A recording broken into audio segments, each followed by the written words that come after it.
very long ago, there was a happy couple who would die for each other. Theirs was a heartwarming love story which created a sensation in the entire country.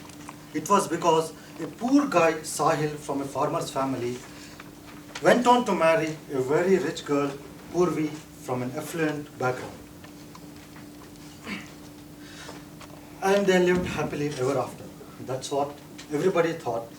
When Sahil, one fine day after their 6th wedding anniversary, came to Purvi and said, and disclosed his idea of taking divorce, things went awry. Purvi was completely upset. She didn't understand what to do.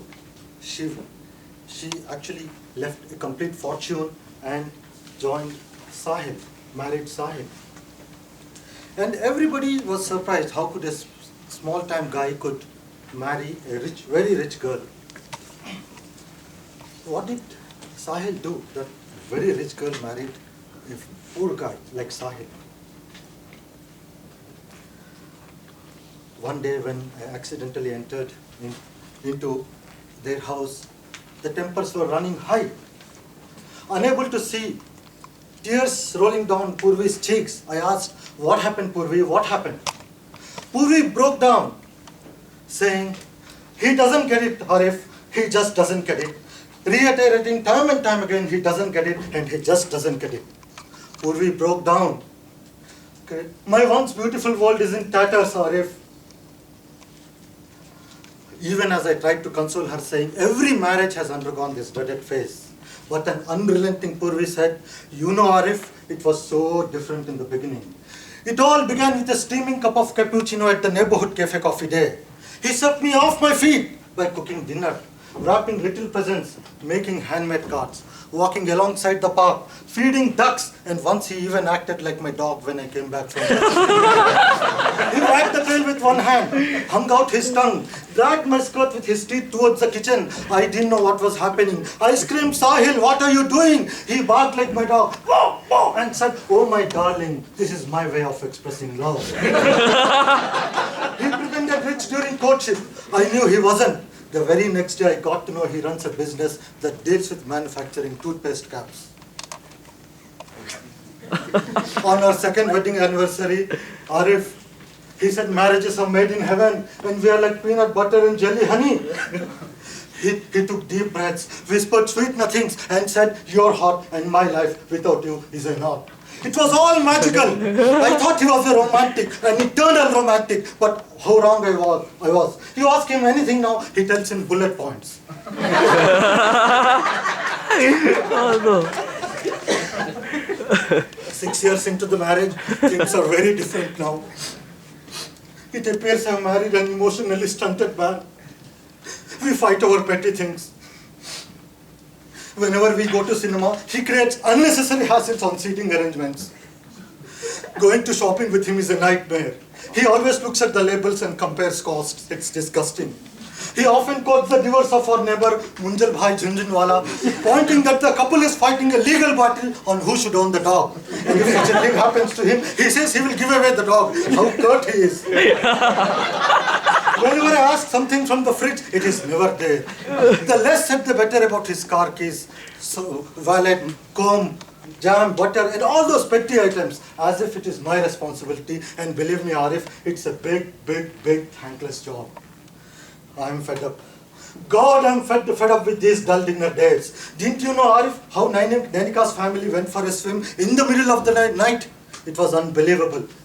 Her husband even organized a moonlit picnic with bonfire, barbecue, blanket, food and wine, and that too in the safari by the lakeside. On our 6th wedding anniversary, I asked him to repeat the doggy act. And he said, "Are you mad?" I thought he was mad when he first did it.